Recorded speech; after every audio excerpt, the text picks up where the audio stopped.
Welcome to our podcast, The Words That Make Us. Consider this time with us as your excuse to take a break from everything. Every episode, we choose a word that makes us think, wonder, or dream. We read a range of texts that explore different aspects of this word. And we let our thoughts wander. We hope that yours will too. So grab your favourite tea. Or a beer. And join me, Rama. And me, Tony Bailey. Let's go!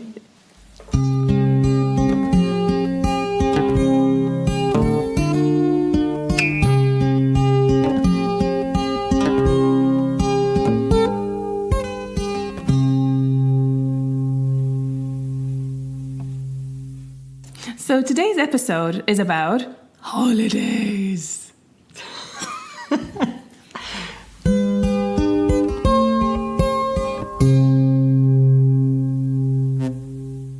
Hey Rama, good to see you again. Hey. How was your holiday? You're looking really brown, tanned, refreshed.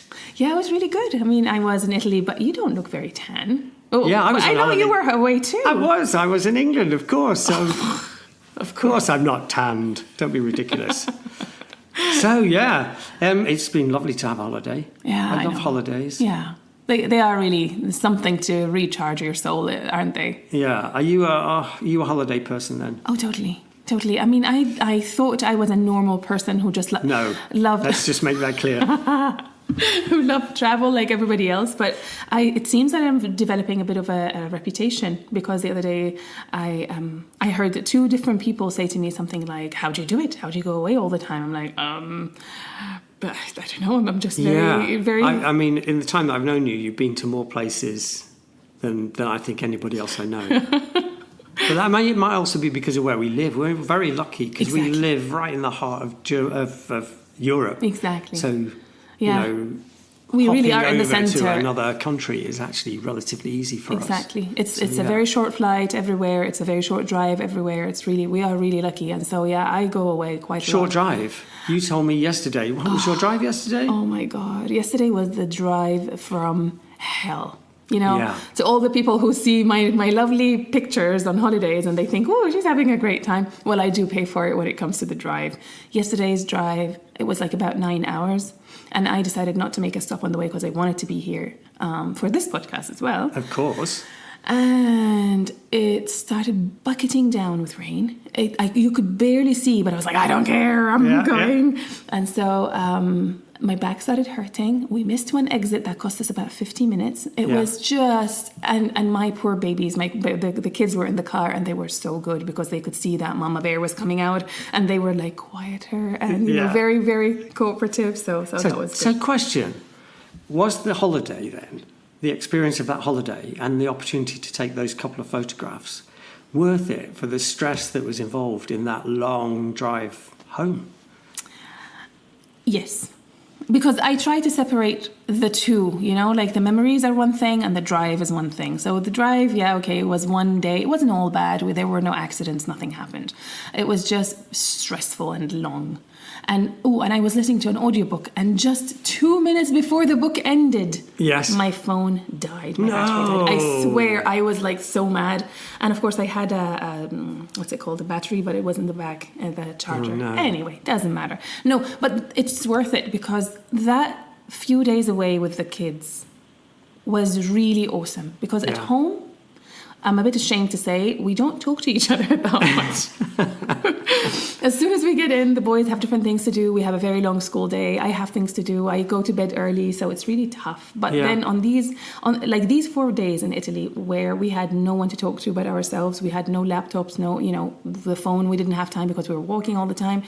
We talked and laughed like you wouldn't believe. It was so worth it. So nice. So worth it. And I think holidays, part of the reason why we cherish our memories of holidays is exactly because of that. Because we have our most intimate moments. Yeah. And family time or, time with our closest friends or loved ones. And you have a kind of time together that isn't the same as when you're in amongst all the domestic mess. The mundane stuff that you go every day, But I'm also intrigued at the level of stress that we're willing to put ourselves through in order to experience that.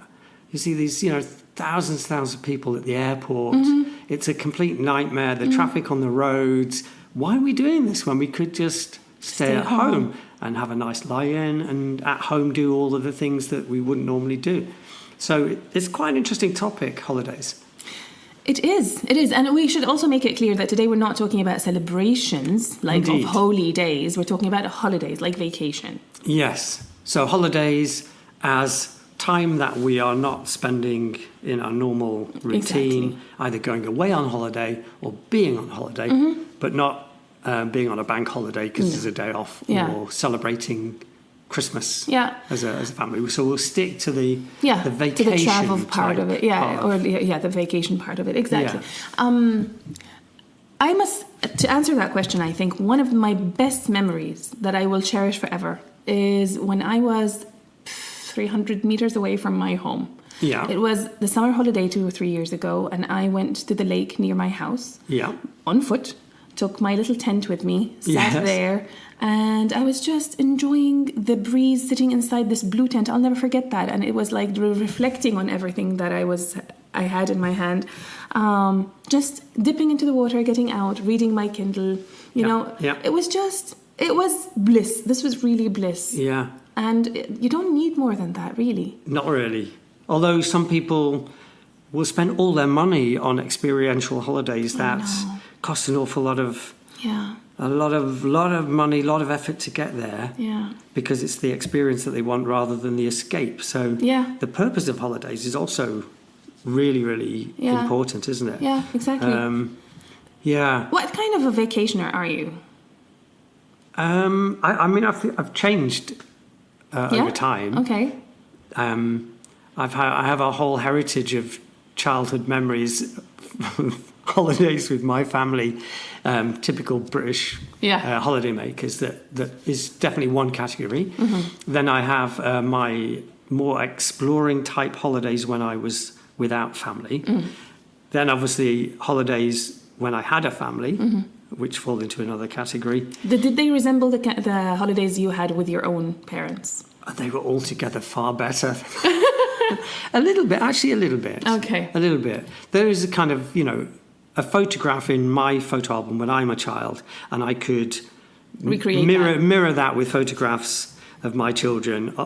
There's on the beach, building sandcastles, eating ice cream, family time on the sand. Yeah. That was absolutely typical holiday for me as a child. Yeah. And I wanted my children to experience the same thing. To the extent, actually, that we bought a house and moved to the seaside to live in the place where we went on our holidays. Really? So you lived there? Yeah, when I was working in the city in London, and I started to work abroad a lot, I didn't really need to be in London.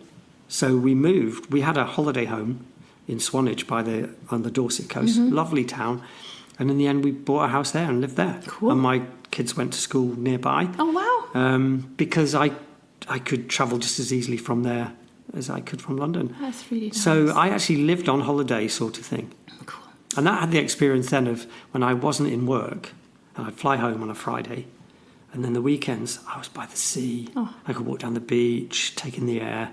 And even better, living in a seaside town when there are no tourists. Yes, I can imagine. It was a nightmare. During the summer, you actually living in this beautiful place, but wanted to get away because there was hordes and hordes of tourists trashing the town for 6 or 8 weeks, and then you got your town back. Yeah, I know that a friend of mine, her friend lives in Split in Croatia, and she said they hate it. They absolutely hate how many tourists there are. You can't find. They can't even get into their cafes, restaurants. They can't go anywhere, and everything becomes so expensive for them. So, and I feel so guilty when we go somewhere, and I'm always like mindful of the people that live there. They must hate us so much.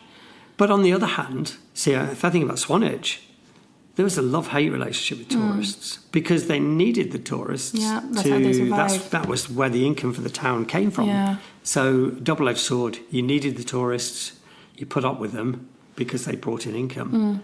But it was so nice to have your town back afterwards. I can totally imagine. And it was kind of spring mornings when the weather was beautiful and you could sit on the beach and literally there would be nobody. Yeah. You have the whole place to yourself.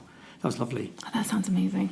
Yeah. What sort of holidays then Let's go do the timeline then. So when you were a child, what would you typically do on holiday? It's funny because like I was born in England, as you know, and so my early childhood was exactly the same, you know, going to the beach, building sand castles, exactly the same. And then we went to Syria and we didn't go on as many holidays as we used to. We did this once. Is that because culturally holidays were not the thing, or just that it wasn't practically possible? No, they are the thing, and people like love their holidays and they want to always go away to the cool places in the summer and the sea. So either or. So there are mountains. There are some mountain places that are absolutely stunning. You have like the best apples there, the best weather, the streams everywhere. It's just gorgeous. And then some people prefer the seaside. And so my dad was in the army, and so there was an army kind of incentive where they sent you for a week every year. Yeah. And we went there, and these are my fondest memories as well. It's just so just a beach holiday like everybody else. But I think I learned from those holidays that you don't stick by the beach the whole time. I cannot do a beach holiday. So like when we went to Italy these past 4 days, we were in a beach town, and what a waste that was, because we went to the beach once. Yes. But then one day we went to Padova, one day we went to Venice, one day. So we go on little day trips every day. Yeah, some people, I find a bit strange. They'll pay hundreds and hundreds of euros to fly and then go and stay in a hotel and sit by the pool for a week. I can't do that. Well, what is the point in being in there are so many pools in your hometown. You can go there for a fraction. I saw a hilarious video online and showing a typical package hotel, all inclusive, and it's 7 o'clock in the morning, and by the pool, the gates are just being opened to the pool space, and there is a huge queue. It's mainly Germans, I have to say, staying in this hotel, honestly queuing to rush to get their sun lounger, to get their towels down. It's just it's replacing the rush hour with a different rush hour. Yeah. And oh gosh, we've got our spot, and that's where we're going to be for the next week. I mean, some people need that to relax. They need to completely switch off and have that same routine every day. You're sitting by the pool, you're reading, you're doing nothing, you're sleeping, you're lounging, you're sunbathing or sunbaking, and it's like the same every day, and they need that for them to feel like they've really switched off and have been away. For me, I find my holidays to be a little exhausting. I come back and I'm like, I need time to recover from my holiday, because I walk so much and I do so much. So you're one of those holiday makers who you have you plan beforehand. No. These are the things that we must go and see. So let's do an itinerary for the week. And Tuesday we'll do this. And, the holiday's about achieving the bucket list as opposed to experiencing nice things and relaxing. No, I'm not that type of organized person. I wish I were. No, but I do have a rough idea in my mind. I'm like, okay, if we're going to that part of Italy, we have to see Venice. Yeah. So I have that in mind. Okay, one day we'll see which day the weather will be good enough to go to Venice. One day we have to spend by the beach. One day we have to go to this and this. So I have a rough idea. And then every day in the morning while the kids are sleeping or whoever I'm with is sleeping, I'll go and do some research. Okay, this is how we drive there. This is where we park. This is where we go. These are the things I would like to see. And so it's quite relaxed, but intense in how much we walk there. Yeah. So it's kind of a hybrid, really, because for me, the best holiday I could think about would be if I, could find a nice shady spot in a hot country with a cold drink and a good book. Okay. And I could literally sit there and see. For me, it would be this FOMO. You know FOMO? Fear of missing out. Ah, okay. So FOMO is when you're like, I'm somewhere really nice and rich in culture and history, and I'm not exploring it. I'm not taking advantage of it. I have this kind of like, no, I can't be just sitting here. So I'll allow it. My ex, used to have a list of things, and I find it kind of a bit irritating. I'm on holiday. I don't need to do 57 things. And there'd be a list of galleries. We've got to go and see all these galleries. Yeah. We don't have to see all of the galleries. No, we do, because we're only here once. It's kind of like that, FOMO thing. Yeah. If we're coming here, we've got to see absolutely everything. Yeah. Oh, and I'm getting up at 4 a.m. because I want to see the sunrise over this building. Why? I was hoping to see the sunrise. I tried 2 days in a row, but I try not to put myself under that stress. If it didn't work, it didn't work. It doesn't matter. Yeah. There are some places I want to see. If we didn't make it, we didn't make it, So I try to really be this I try to be relaxed on my holidays, but also I will have some things in mind. Another thing, I'm not really a museum person. Yes. I am ashamed to say that. I'm not. You're not a culture vulture in terms of museums and not galleries. Really. I mean, I do like maybe the odd museum. So of course, I had to go to the British Museum. I have to go to the Louvre. I have to go to the big ones. But I'm not really that into stopping by every little thing and reading about it and stuff. Yeah. Don't tell anyone. So anyway, you had childhood holidays. Yeah. And then as you got older, so student years, your early 20s and stuff, what kind of holidaymaker then? Were you a backpacker or a See, that's a cultural thing where we don't have that. Yeah. So in the Middle East, you don't have that. You don't have people who just backpack and go. Maybe it's, I don't know, it's not really dangerous, but I think we don't have that idea of you traveling on your own. Yeah. Very social people. We don't have this idea. Also because the money isn't that available to students. You know, when you are a student, it's not like here you can, I don't know, you can have it. Also didn't work when I was a student. You don't have that. You have your allowance from your parents. You typically go to the same university in your same town, so you're still living at home. So you don't have these things. No. Yeah. It's very much something that's developed into a big industry now. Yeah. But, you know, I remember as the good old student rail card. Yeah. And used to give you really cheap rail fares all across Europe. So a lot of my friends as students would just, as soon as summer holidays came, they'd be on the train with a rucksack and just go wherever they could until the money ran out. So I mean that's great. I never did it. Yeah. Because I'm not a great fan of slumming it. I was going to say roughing it. That kind of holiday is really, it's undignified to me. I like to get a shower in the morning. Yeah. I like to feel that my clothes are clean. Yeah. And so, you know, friends who literally little rucksack with a few t-shirts, a few pairs of pants, and they'd be on a train and they'd, you know, we don't need a hotel because we can sleep on the overnight train. Oh, dear me, no. What about having a nice bath nice or night's a sleep? wash?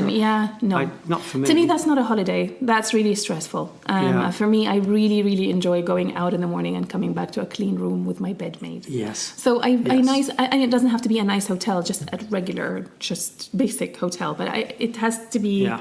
I always think though with that idea about hotels, you know, people, I got a really good bargain hotel. You know, it's really horrible and it's miles from anywhere, but it's really cheap. And you think, well, you know, how does that add to the joy of the holiday? No, why should I go somewhere where my house is much nicer? You're spending so much money on your holiday and getting there and you're going to eat out and whatever, then why not spend a little bit more to get a really nice place to stay, because then that just adds to your... Yeah, but also you're not staying at the hotel the whole time. So for me, mid-range is the way to go. Yeah, no, I agree. I mean, I wouldn't go luxury, but I definitely would not go budget. No. Because you've got to, when you are there, you've got to feel it's still part of the holiday. Yes, exactly. Exactly. You don't want to hate it. You don't want to have a room with no air conditioning and you don't want to be sweating all night. Sheets were changed before you got there or whatever. So when was the first time you had an overseas holiday then, where you travelled abroad for holiday? As an adult, like somebody who, when I knew what I was doing. Yeah, when it was your choice. When it was course, your choice, I'm going to go abroad. When it was, as opposed to being taken. I think when I came to Germany, I think my first trip was to Venice. We took the night train, and we woke up in Venice. So what age is that? That was 24. That's quite old, isn't it? It is. For an overseas holiday. I mean, by choice, but the others, I was taken with my family, you know, so I went to Saudi Arabia, but not really a holiday. When we lived in England, we went to Syria on holiday, but it was like mostly to see parents and family. So, and that was as a child. As a child, exactly. But overseas by choice myself was when I was 24. Yeah. Yeah. How about you? So, I mean, I'm a slightly older generation than you. So my parents never took us abroad. We never went abroad on holiday. Going down, living in Manchester area, all of our holidays tended to be up in the north of England as well. So we go to North Wales, which was great. Sandy beaches, pouring down with rain most of the time, fish and chips. Or we go to Blackpool, or, you know, the typical English resorts. And if it was really, really glamorous, we went to the south of England. Ooh. So to Cornwall or to Brighton, somewhere a little bit more upmarket. But I never ventured abroad with my parents. And they... Oh, really? No, we never went abroad together. So my first overseas trip was as a student. I got the overnight, what was it called? Superbus from London to Paris. Oh, wow. I went by coach for a romantic liaison with my first girlfriend, who was doing her she was doing her year in France as a part of her French degree. Yeah, So I got to go to Paris. Actually, I was in Rouen for about 10 days. Oh. And it was so exciting for me because on my own, and we went across the sea. Amazing. To a different country, different language, different food. I loved it. It's funny that you mentioned Paris, actually. Did you know that Paris... So first of all, did you go? You did go to Paris, right? Not just Rouen. I've been to Paris many times, actually. And what do you think I've even worked in Paris. Oh, really? Yes. How long? For about a year. What? I used to spend half the week in London, half the week in Paris. I see. Yeah. Wow. Amazing city. I'm interested to see what you've got to say about it. I don't know. I went twice. Yeah. The first time, it was one of the worst holidays of my life. Everything that could go wrong went wrong. Yeah. So I didn't like it. And I was sending my American Is that friend... because of Paris and the French, or because of... Not the French. The French were really nice. Yeah. But Paris itself, I was like, this is so overrated. I did not enjoy it. I got lost a lot. My phone stopped working there. Karim was little, my son. It's not an easy city to have children in. Maybe. And also I was like, what is this? Like, okay, the Tour Eiffel, for example, is like, it's just this big structure of metal. It's not that pretty to look at from up close. Good. Yeah, I did go up, and it was okay, but I can go up any place, anywhere in the world. I didn't find it particularly clean. We also went through... during a heat wave there, people were dying. It was so hot. It's not an easy city when it's hot either. Exactly. And Karim, the one day where we made it to the Eiffel Tower, and Karim went there, and then he landed in the gutters, and his socks were wet. Oh, no. I mean, it was horrible. And my friend who was supposed to show me around, her brother in Syria got arrested with these protests and stuff against the regime, and she was in shambles. She was crying, and I was like, oh, this is a terrible. It was a terrible holiday. Paris is one of the most famous holiday destinations. But have you heard of the Paris syndrome? No, tell me. So the Paris syndrome is mostly a Japanese thing, where Japanese people are in love with Paris. They always fantasize about being in Paris, and then they get there and they are super shocked. They are so disappointed. They have a culture shock. They do not like it one bit. And apparently in Paris, at the Japanese consulate, or somewhere, there's a place just to take care of the tourists who are suffering from being in Paris. That's so funny. Exactly. So it says here, I found this website where it says 44 million tourists usually go to Paris, or went to Paris in 2022, making it the most visited city in the world. And the number of number of cases of Paris syndrome occurring annually among Japanese tourists, according to Mayuki Kusama, a staffer at the Japanese embassy in Paris, as cited in 2006 Guardian article, is 20. So 20 people in that year were so super shocked that they had to go to the consulate and or the embassy to take care of them. And I totally get it. Yeah. And then I went again with my American friend because she wanted to convert me into a Paris lover. I did not like it. It's interesting because when I've been to Paris on holiday, I have not enjoyed it. When I worked in Paris, I loved it. Okay. Because when you're working in Paris, you're part of the hubbub of the city. And you do the things that Parisians do. So you go out and eat at lunchtime, and they always have fantastic, plat du jour or whatever for lunch. And then in the evenings, especially if you're working with French people, they will recommend places for you to go and eat, and so you'll eat in fantastic restaurants that are not part of the tourist thing. Yeah.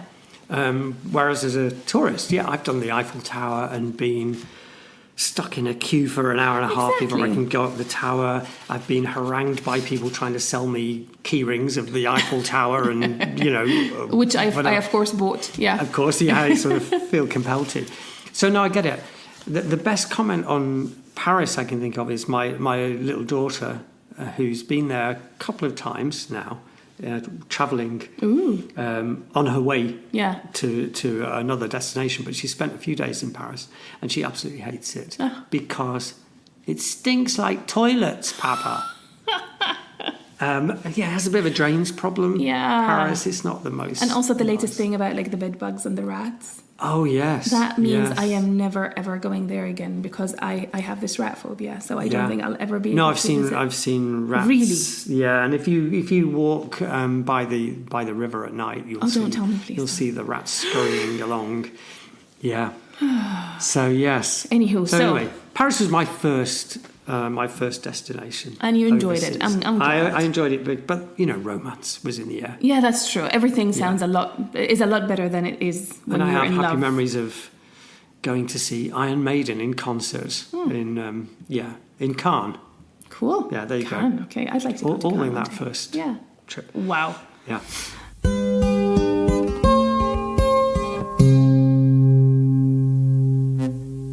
Which country do you think is the most visited in the world? I have done a bit of research on this too, so let's see if your figures are the same as mine. Spain. Mine says USA.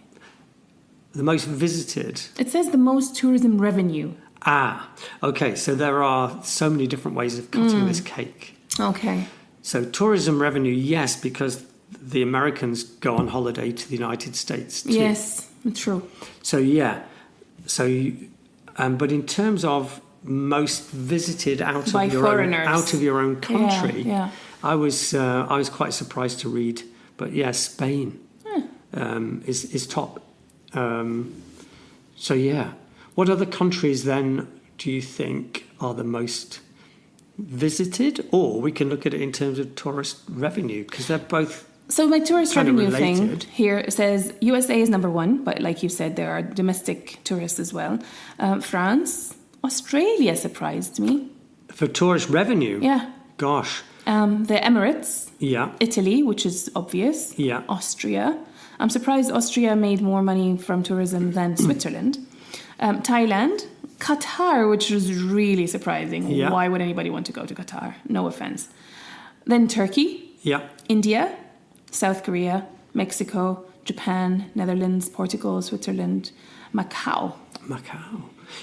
I guess what's interesting there, that's about revenue. Yeah. So those are all destinations where the people who go, either there's a large number of them, so there's a lot of money being spent, or they're very wealthy travellers, therefore they're spending a lot of money. Yeah, that could also be. If I compare your list with my list of the most popular holiday destinations, so countries by number, visited, how many number of people, tourist arrivals. So if we look at this is figures for last year. Okay. So the international tourist, and this is international tourist arrivals, so not domestic. Yep. So number one, 100 million people last year arrived in France. So no wonder people hate Paris because it's so full of tourists. 85.1 million Spain, second. So I was wrong. France first, Spain second. United States third. So that's true. Italy fourth. Turkey fifth. 55 million people visited Turkey, which crazy. Is strange. Yeah. Mexico was sixth, 42 million. United Kingdom. Yeah. Still. Very surprising, really, because the UK tourist industry is really under pressure because of Brexit. Not so many people from Europe travelling. But I must say, London will always be my favourite city to visit. Such a great place to visit. Yeah. Germany 8th, Greece 9th, and Austria 10th. And I was gobsmacked because Austria is one of those countries that you blink and you miss it. For me, I mean, it's like I've been to Austria, but I don't think of I love Austria, but I think it's because of skiing. Exactly, skiing, nature also is beautiful, and Vienna is actually really nice. Yes, it's horrendously expensive. And do you think? I think the most expensive one is actually Switzerland. Switzerland, yeah, insanely expensive. Yeah, absolutely.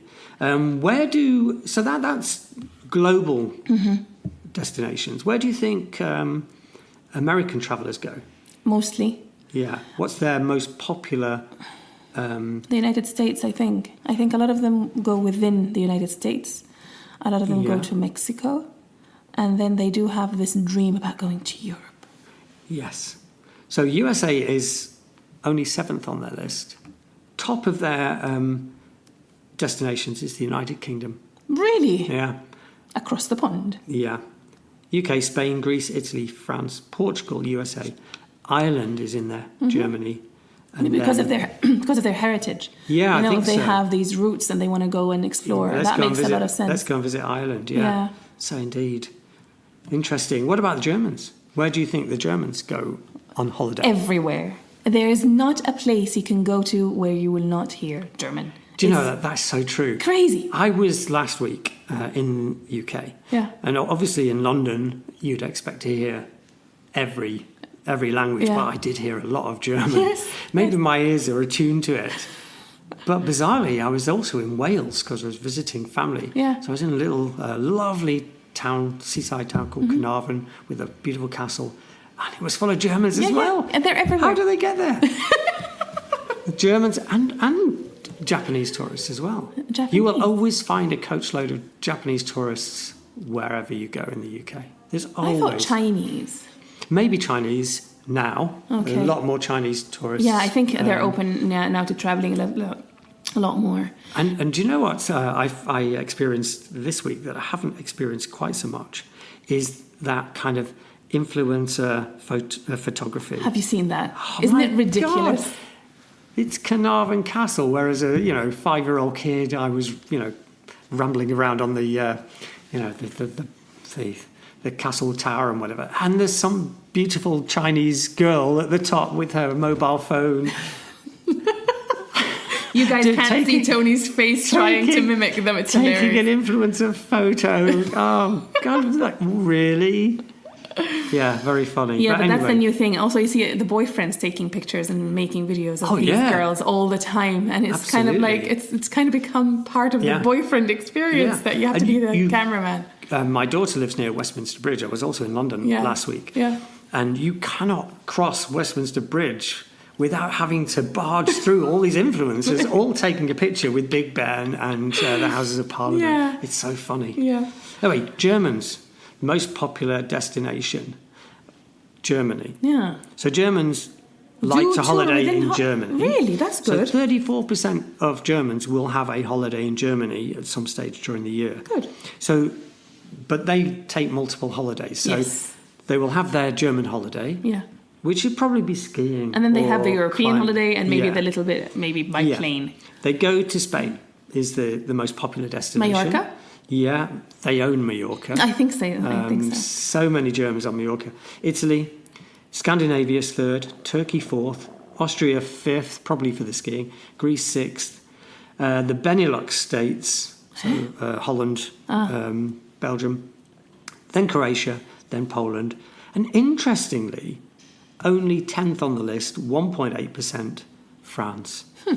Now, isn't that interesting? Yeah, because of their we history. share a border. But they don't go to France. Yeah. There's still animosity a little bit. Yes. Yeah, interesting.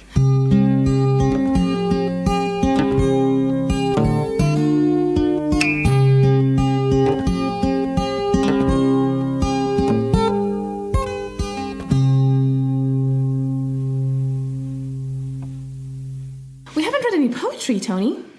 Yes. Well, I've got a couple of poems. How about you read to us what you found on Shakespeare? Because I know then you won't read the poem that we both found again. Well, I haven't got a great deal on Shakespeare, apart from maybe we've got to put the concept of holidays in a historical context. Because in Shakespeare's time, people weren't going to Mallorca or even to Blackpool for their holiday. So at that stage, holiday was more about taking time away from what you would normally do, not necessarily away, although holiday was quite an interesting concept for Shakespeare.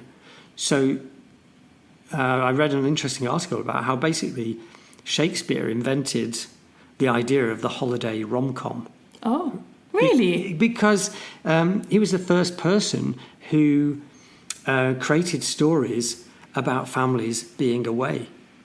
So if I have a look at what it says, his plays, Much Ado About Nothing, Romeo and Juliet, they're all... so Midsummer Night's Dream, As You Like It, Two Gentlemen of Verona, Cymbeline, even Henry IV Part 1, where people are away, are all about people being outside of their normal situation on holiday as such. And what did Shakespeare say about holiday? A few quotes. If all the year were playing holidays, to sport would be as tedious as to work. Which is quite a good one, because it's saying if you can't be on holiday all the time, it would be tedious. Yeah.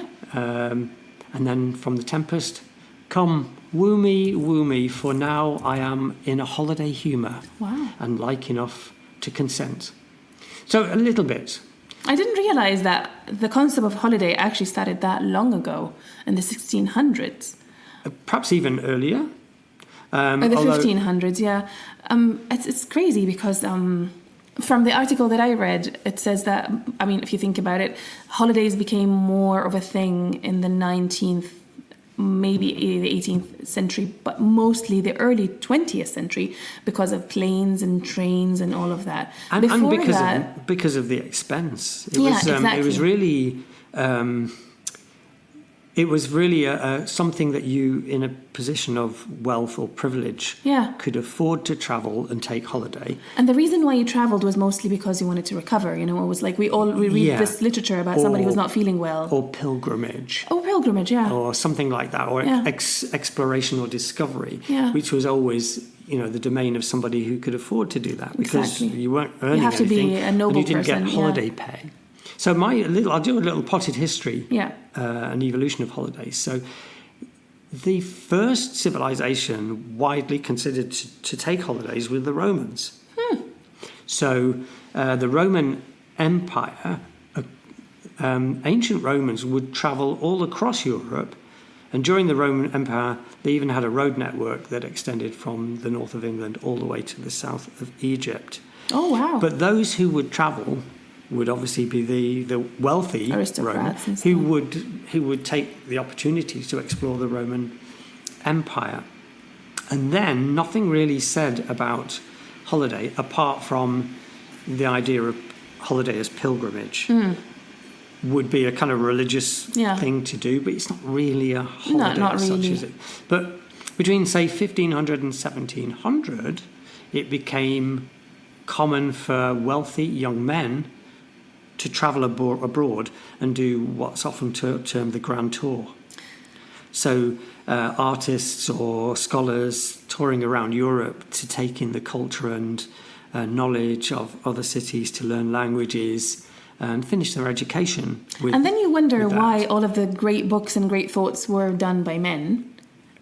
Yes. I wonder why. Of a particular social standard. Yeah, because, women were denied this, especially working women. I mean, not working, working class women. Never open. They would never travel and have the chance to do nothing but explore and learn and talk to people. So, not fair.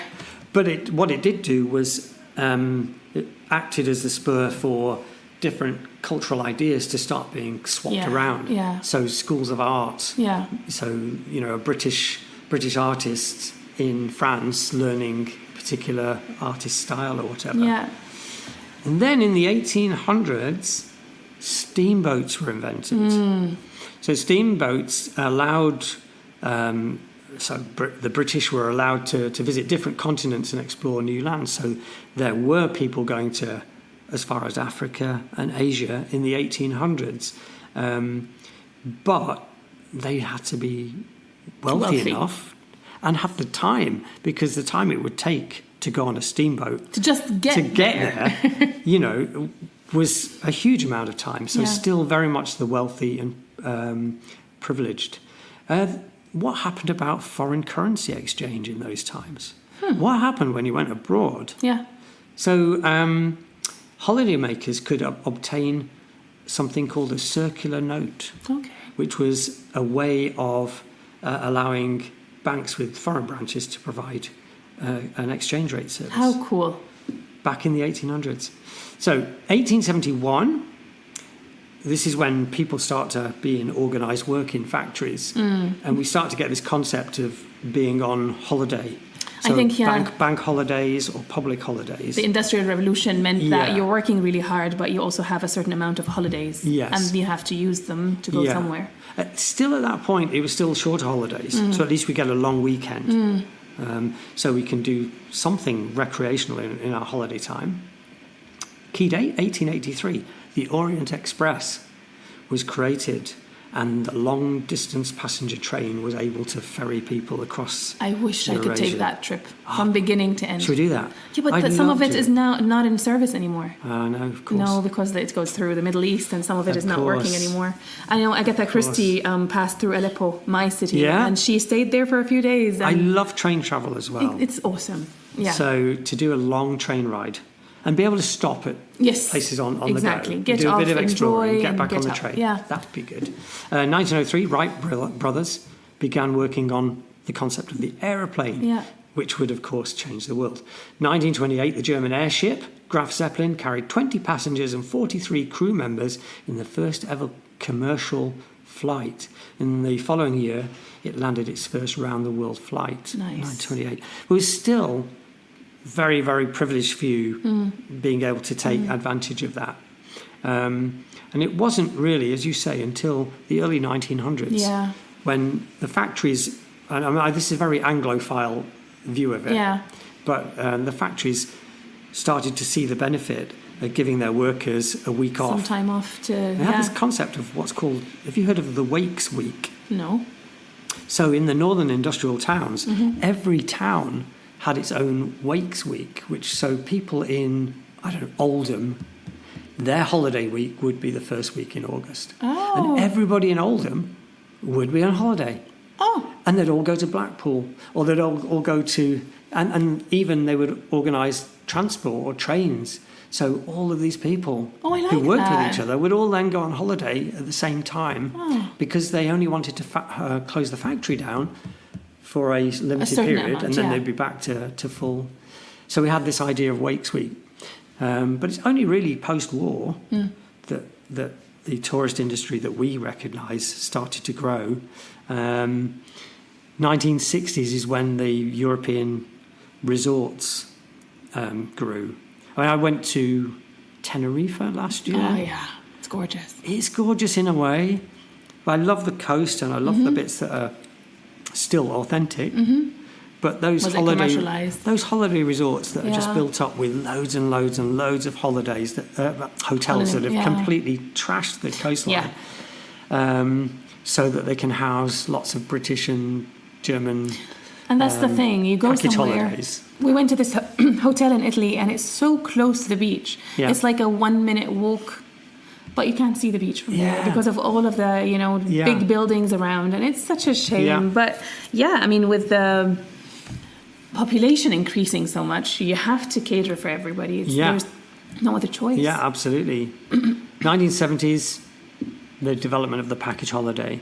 So for the first time, people could go to the travel agents. I mean, travel agents, as we know them now, didn't exist when I was booking things online. Yeah, that has made quite a revolution in travel. But that exciting, going to the travel agents and getting a brochure. Yeah, and taking it home and looking through and looking at which hotel should we do and booking it all. I've never done that. That was I never did it as with my parents because they didn't believe in going abroad. But no, my early holiday experience was done there through that. And then it's grown exponentially since then. So you look at the number of, just thinking about the number of flights. So scheduled passenger flights to go on holiday in millions. So before COVID, 4.7 billion. 4.7 billion. That's insane. 4,723 million flights. So no wonder there is an environmental problem. Yes, exactly. All of that fuel we're using for these flights and the carbon footprint in the cities themselves as well. Yeah. Oh, goodness. And now after COVID... Compare that to, say, 15 years earlier, so 2004, there were less than half the number of scheduled passenger flights. Yeah, but also the amount of people was different. Yeah, true, but, it's not... And also there's a lot more wealth now. Yeah, and more discounted... Yes. Flights. Yeah, they're more available. Discount airlines. And also social media has played a big role, I think. Yeah. Now they made travel more attractive. Yeah, absolutely. So quite scary how many people are on the move every year. I know. Kind of makes me feel guilty now for travelling so much. Post-COVID, things have rebounded back, but not to their pre-COVID levels. Really? So I thought people are now travelling more than before. No, still not up to its pre-COVID figure, but not far off, and it won't take long before it is. I think maybe COVID made people reappraise a little bit what they did in the holiday time. And some people are still nervous about travel, I think. I think also what it made people think is it wasn't so bad when we were here, when we were stuck and unable to travel. We found ways to enjoy what we have here, Yes. Like our lakes and our forests and our close by towns. I started traveling a lot by car rather than fly everywhere. That changed for me after COVID. Yeah. I think if I had the choice, I wouldn't fly. But part of the challenge of where we live is we're a long way from the seaside, so it's difficult, and also the temperature. People fly for a bit of warmer sunshine. weather, yeah. But yeah. Anyway, we were going to read a poem, yes, and we were looking at the historical context. So I'm going to go back to the mid 1800s. So this is before people were going on regular touristy holidays. This is Henry Wadsworth Longfellow. And he wrote a poem called Holidays. And this kind of overlaps a little bit with the idea about holidays as a festival a bit. So it's a little bit out of context. But anyway, the holiest of all holidays are those kept by ourselves in silence and apart. The secret anniversaries of the heart when the full river of feeling overflows. The happy days unclouded to their close. The sudden joys that out of darkness start as flames from ashes, swift desires that dart like swallows singing down each wind that blows, white as the gleam of a receding sail, white as a cloud that floats and fades in air, white as the whitest lily on a stream. These tender memories are a fairy tale of some enchanted land, we know not where, but lovely as a landscape in a dream. So I love that poem because I know he's probably talking about a time when the holidays that people were keeping were strictly the holy days, from where the word holiday comes from, emanates. But I still like the atmosphere and feeling that a holiday should create in you, that fairy tale of some enchanted land, we know not where. I mean, that is for me, when you go on holiday and somewhere takes your breath away because it's so different or so beautiful, that's just amazing. It is amazing. So I would like to read to you a poem that kind of touches on that, and then an article that goes the other extreme. Right. So this poem that I found is quite simple, but quite powerful in what it says about travel. The poem is called If Once You Have Slept on an Island by Rachel Lyman. Right. If once you have slept on an island, you'll never be quite the same. You may look as you looked the day before and go by the same old name. You may bustle about in street and shop. You may sit at home and sew.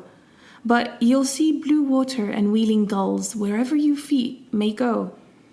You may chat with a neighbour of this and that, and close to your fire keep. But you'll hear ship whistle and lighthouse bell, and tides beat through your sleep. Oh, you won't know why, and you can't say how, such a change upon you came, but once you have slept on an island, you'll never be quite the same.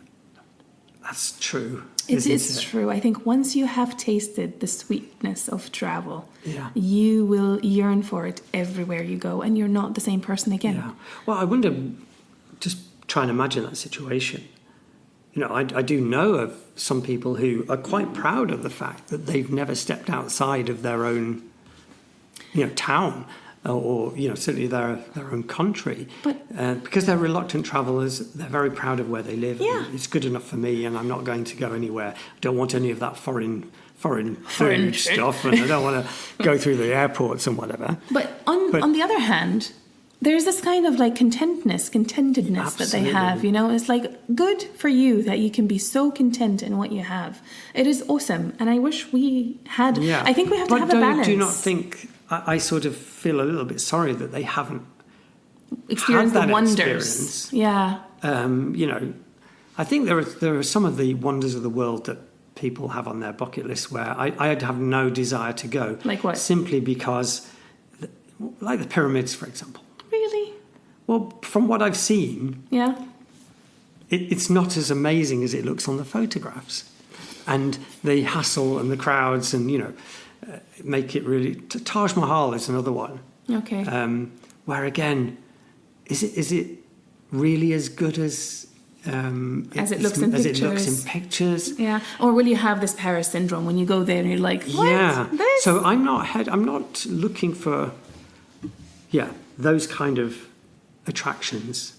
But the kind of, in your poem, that idea about being in quiet, not surrounded by lots of people, being able to just take in the world around you, the nature, the birds, to hear sounds that you don't normally hear, the sound of water, fresh air.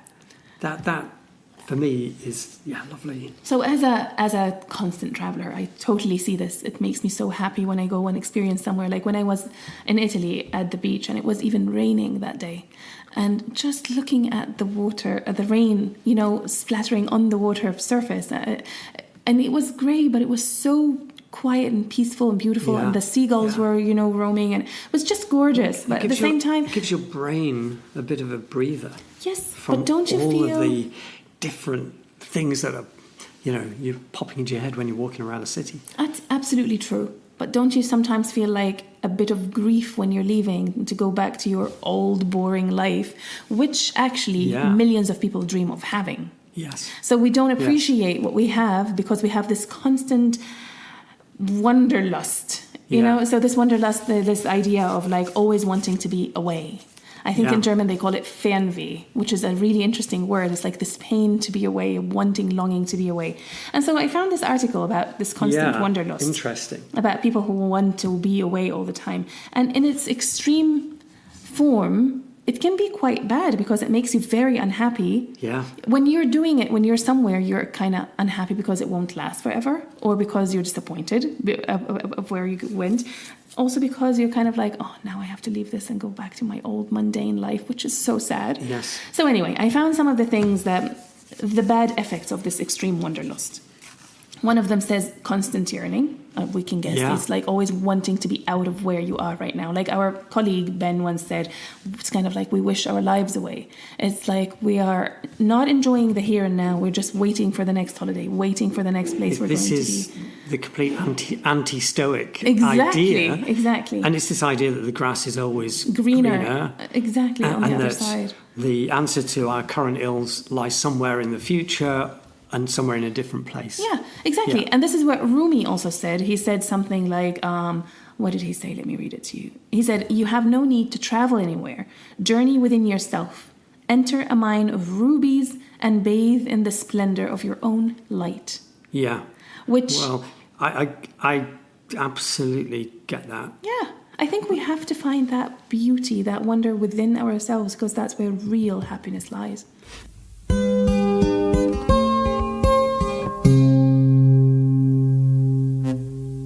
I do think, though, is that I don't think there's one holiday that fits all. No, right? No. I think we have a need for different types of holidays. Yeah. So I do like that escape from all. Take a vacation from my normal life. It is. Take a time out. just somewhere where I can just breathe, I can relax. That's good. And change scenery. Just change the scenery. But I think there's also, it is good to go and experience new cultures and do the exploring and get really active and go and see everything that you can.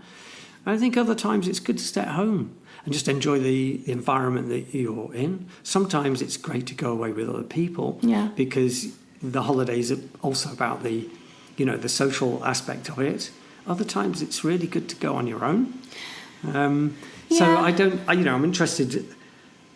There are so many different types of There are, and I think you have holiday. to have a balance of all of them. But I just think we have to be really careful of this constant yearning for traveling for the sake of travel, rather than traveling because it does our souls a lot of good. I've got a friend who, I'm oversimplifying a little bit, but it appears that their life is governed by the planning of the next holiday.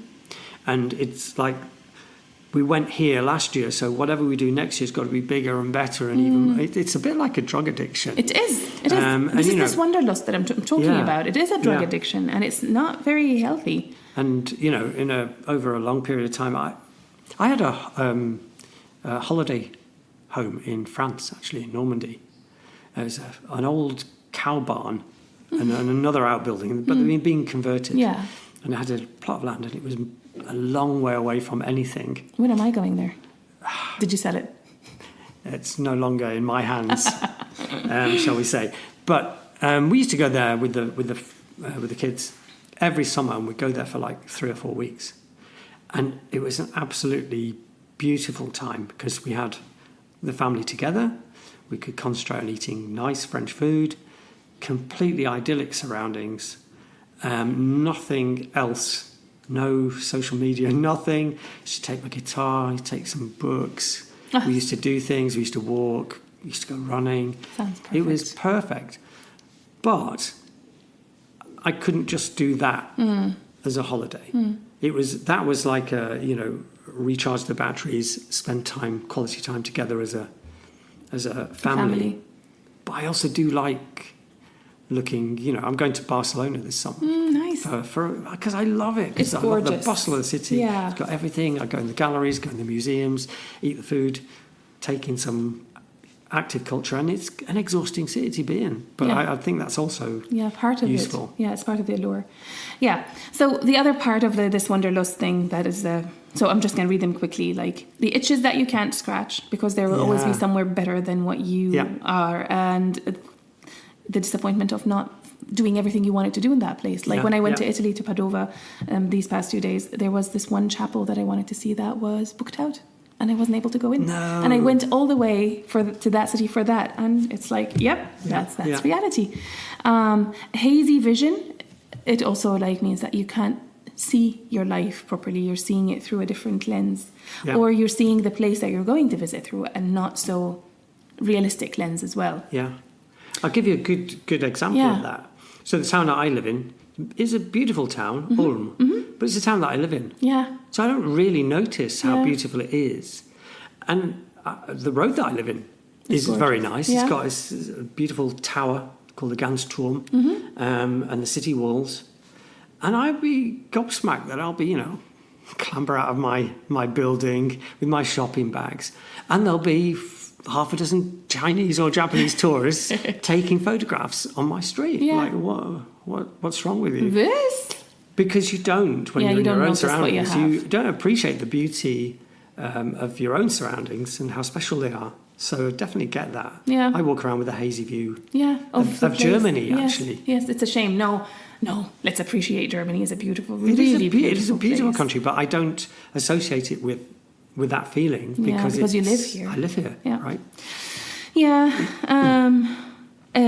Tight budgets. So, of course, it costs you a lot of money. I certainly spend a lot of money on travel that I should be saving for a rainy day.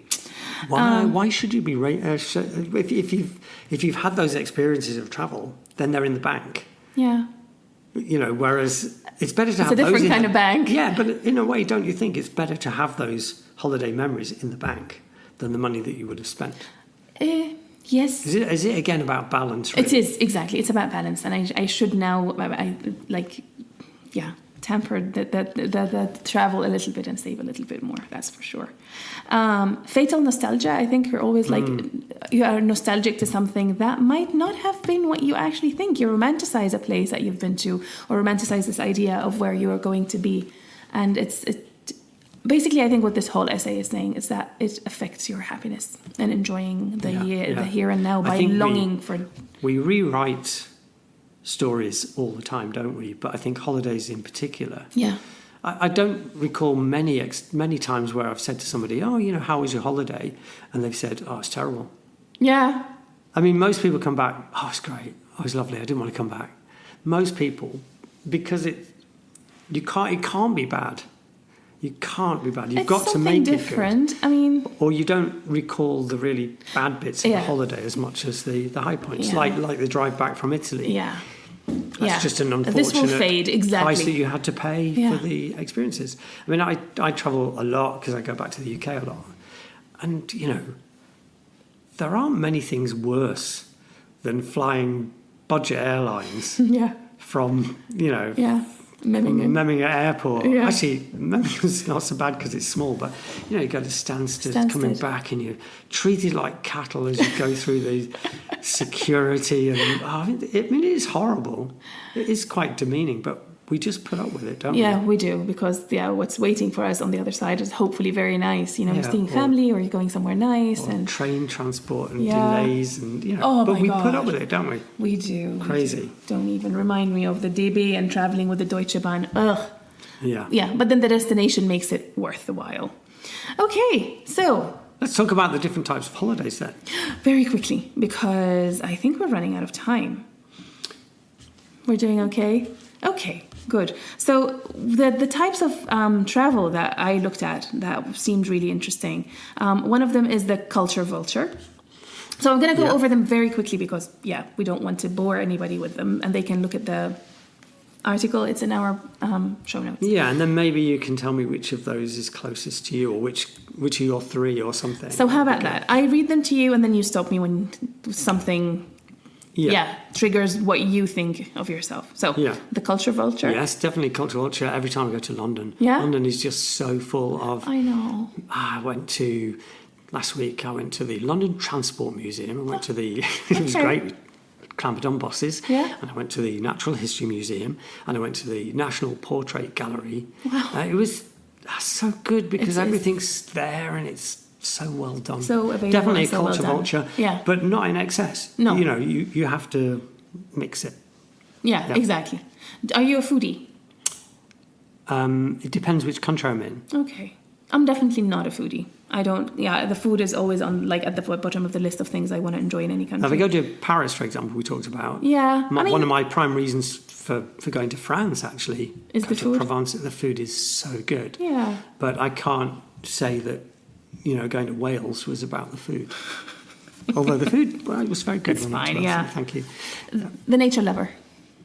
There are people who go places just to hike or just to enjoy the mountains. No. I'm not like that either. No. The photographer.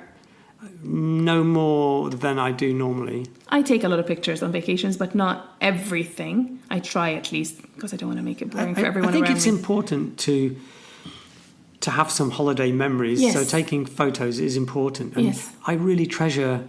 I've got a big box at home of all of the holiday snaps from when I was a kid. Yeah. So I think it's really important. They are priceless, yeah. But I'm more attracted to the photos that got people in them than the photos of the nature. I think so too. I think so too. When I go home and look through my pictures... Or the photos of the buildings. I could get that photo online. Yeah.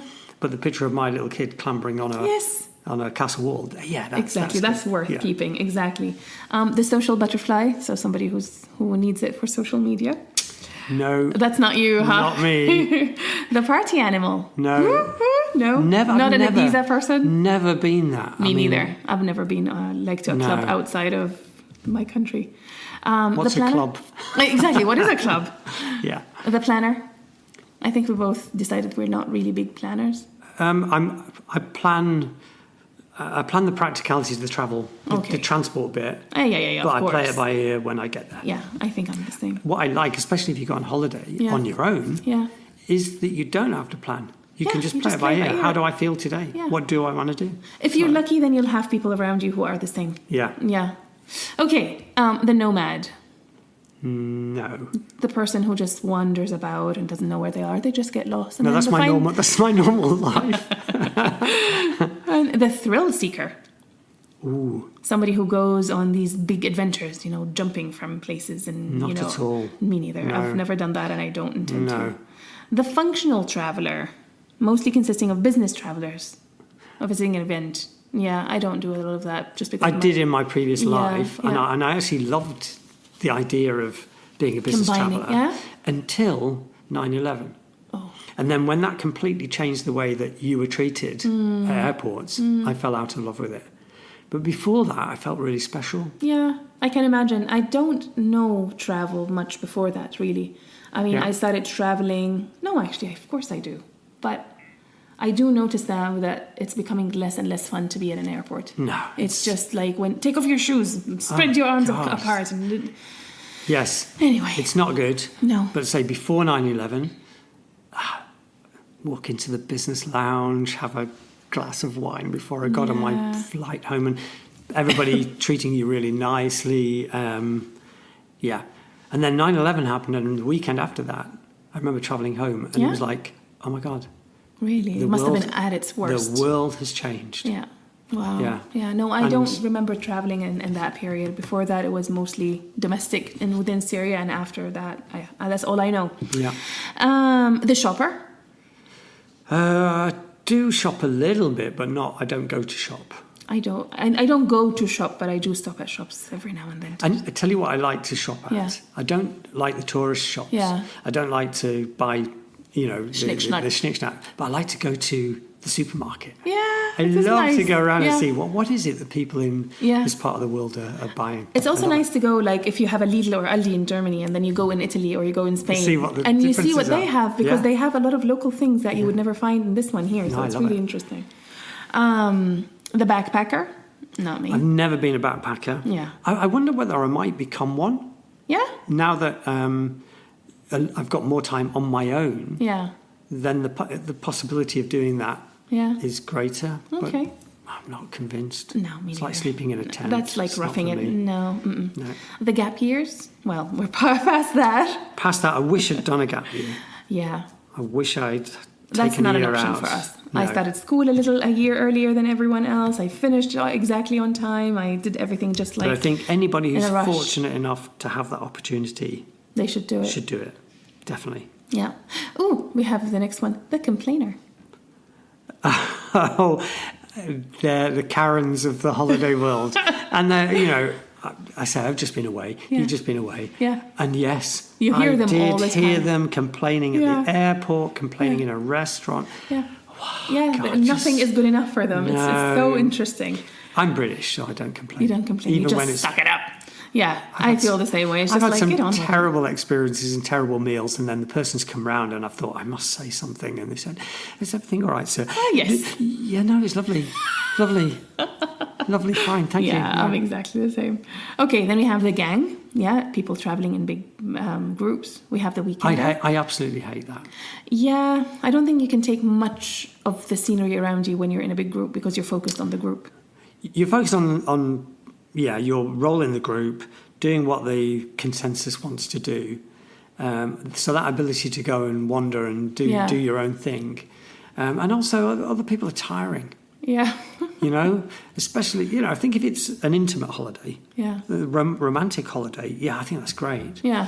But I think you're always you went on holiday with some work colleagues. I did. And I thought, that takes a little bit of guts because you don't know whether people are going to be the same in a holiday setting as they are. I did notice some differences in these people when I was traveling with them, but they are good friends of mine. So it's not really just work colleagues, they're really good friends of mine. So we got along really well. But there were sides where I was like, Yeah, I think, I know quite a lot of stories of friendships that have ended. Yes. Because people went on holiday together. Yes, I think also like traveling with someone puts a really big magnifying glass on the person and the relationship because, in Arabic they say that travel really kind of exposes the person properly. Yeah. You don't know somebody until you've traveled with them, basically. Actually, I remember now a friendship that I had when I was quite young. Yeah. was married with a child, young child, and a colleague. He was married with a young child. Yeah. And we played a few rounds of golf together occasionally, as we did in those days. And we agreed that we'd go on holiday together as two families. So we went to the Algarve. I stayed in a place, a golfing resort. And it was an absolute nightmare. Because if you don't know each other that well, that means there's an awful lot that you don't know about each other. Yeah. And that really comes to the fore. Yeah. So trying to agree on what we're going to eat. Oh. People who don't get up at the same time as you. Oh, yeah. Oh, so we'll meet at 9. Oh, we don't get up until 11. What? And it was horrible. So I think checking out who you're going with, really and also having the flexibility to say, if you're going with families, so that's when I travel with my sisters and their families, will also say, this thing we would like to do together, other things, this time is free, you do whatever you want, So you have to compromise and you have to be free. I think I was too young and your expectation was different. I didn't want to say, look, we're going to spend a day together, we'll see you later. Yeah, exactly. Yeah, I agree. Okay, there's I'm not going to read all of them. I'll just read to you this one that I find funny. The Chatterbox. Mm-hmm. I think, how do you feel about traveling with someone who talks all the time? Is this somebody that I know before or somebody that... No, somebody you know. I wouldn't go on holiday with them. I'd probably be going on holiday to get away from them. I think we talked about this a little bit when we talked about silence. Yeah. But I don't need somebody to give me a running commentary. Yeah. And actually wandering the streets of a city. Yeah. I go to Barcelona, looking around a gallery. I don't. If somebody's with me, that's great. But I don't need them to be telling me what I'm looking at already. Yeah. It's a real pet hate of mine. Interesting. Because to me, it's like, I like talking about things, not everything. But also, I can totally understand if somebody is quiet, I can also walk in silence for like a long time and not say anything. But to me, pointing out things that are nice is a good thing, because I feel like the memory or the experience is then exaggerated. It's bigger than when it's noticed by two people at the same time. When people, if I see the sun. I mean, if it's set, if it's part of a normal discourse. Okay, but like you say, some people just like to live out their holiday for you. Yeah. Oh, I'm having a lovely swim now. I'm going in the back. Sure, yeah, no, I can see. And this is lovely food. And lovely. Oh, look at this painting over here. I remember being on my honeymoon. Maybe you and I should never travel together, Tony. Well, I still have my first honeymoon was in Turkey, and we went to Ephesus, which is a fantastic ancient site with an amphitheatre and whatever. Yeah. And there's on the little minibus that had taken us there. There was this woman from Yorkshire, and she was that chatterbox. Yeah. So my wife and I, she was a classic scholar, so she knew everything about Ephesus, and she'd been able to inform me about it. Yeah.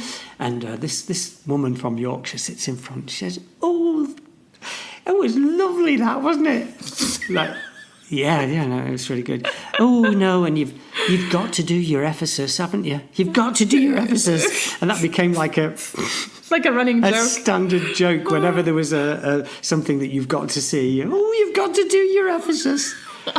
Yeah, I wonder whatever happened to her. That's hilarious. She was great. She had absolutely horrific sunburn as well. Oh, because that's a classic so European traveller. Absolutely. Oh, no, you don't need sun cream. Yeah. Okay. There you go. How about I read to you a poem and we finish with it? That sounds like a plan. I think I know which poem you're going to read because I think I found it too. I think so too. And I really liked it because it was it's really contemporary. Mm-hmm. Before you read it, actually, because it's about being at the airport, right? Mm-hmm. If I remember rightly. Mm-hmm. How do you react when you're at the airport and they say your flight's delayed 2 hours? I go shopping.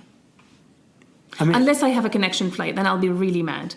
Otherwise, I just go shopping and find some duty-free shops and go and enjoy those. You sample the perfumes and all that exactly, kind of stuff. Absolutely. Yeah. How about you? So I love watching people in airports because you see every different type of personality.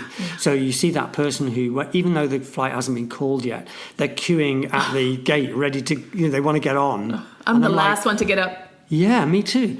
Like for me, if I'm reading a book, I will sit there until the last person has boarded, and then I'll follow. Yeah. Because that airplane is not taking off without me on it.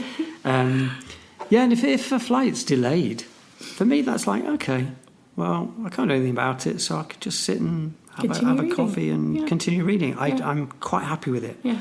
I try and treat it as part of the experience. The holiday and experience it in the holiday mindset rather than people getting really angry and shouting at people and getting what good is that? Yeah, no. Yeah. Okay, so how about you read the poem and then? No, do you want me to read it? Go on. Oh, all right then. I do like it. Yes. So Vacation by Rita Dove. Yeah, who born in 1952. I love the hour before takeoff. The stretch of no time, no home, but the grey vinyl seats linked like unfolding paper dolls.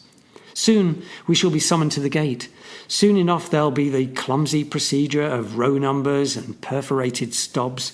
But for now, I can look at these ragtag nuclear families with their cooing and bickering, or the heeled bachelorette trying to ignore a baby's wail, and the baby's exhausted mother waiting to be called up early, while the athlete, one monstrous hand asleep on his duffel bag, listens, perched like a seal trained for the plunge.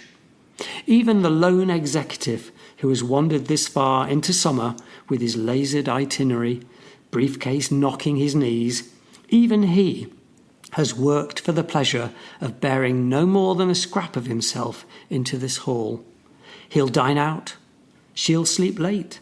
They'll let the sun burn them happy all morning.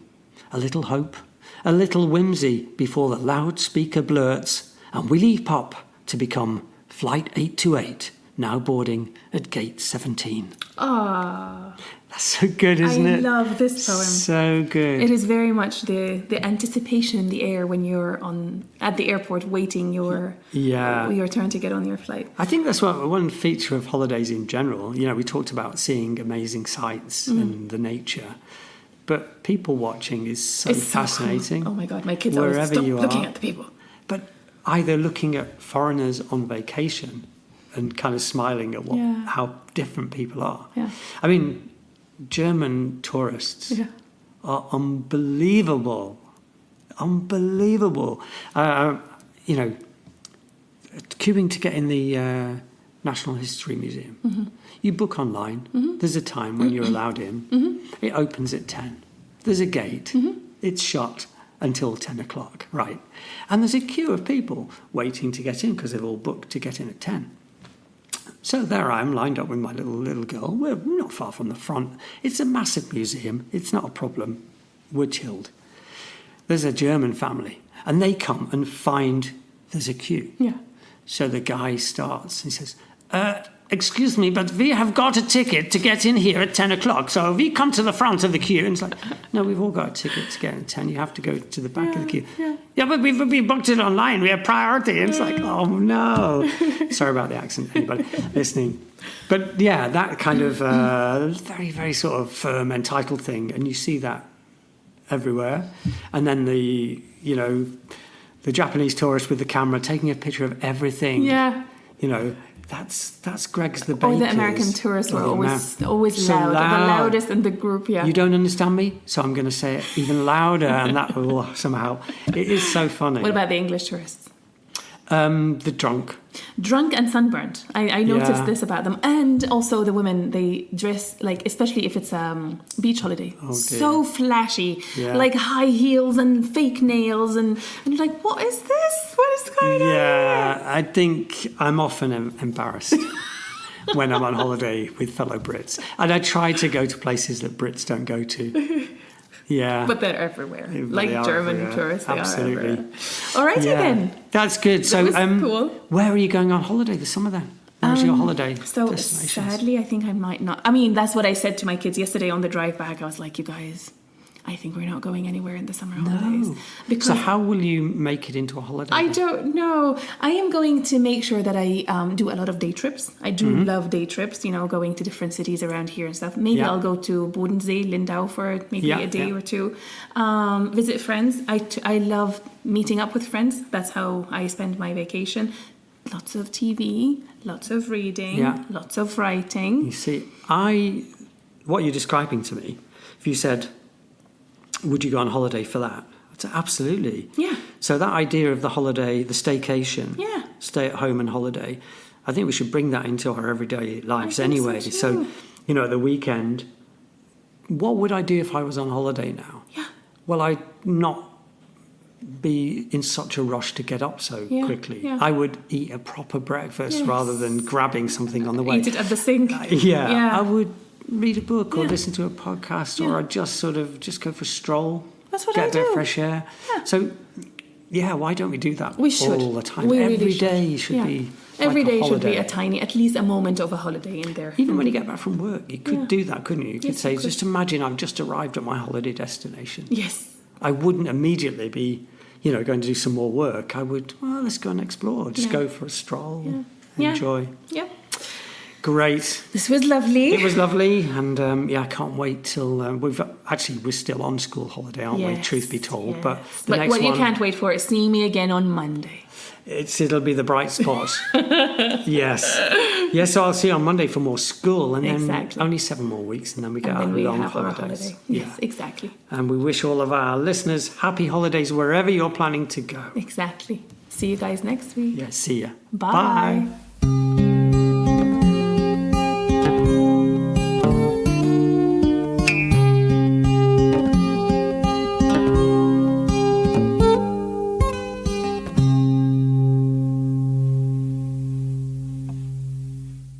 We hope that you've enjoyed listening to the readings we chose for you today.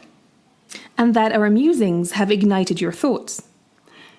If you've enjoyed this episode, please share it with your friends and those you think would enjoy it. If you have any thoughts, suggestions, or any kind of feedback, please send us an email using the email in the show notes. We'd love to hear from you with the words that make you.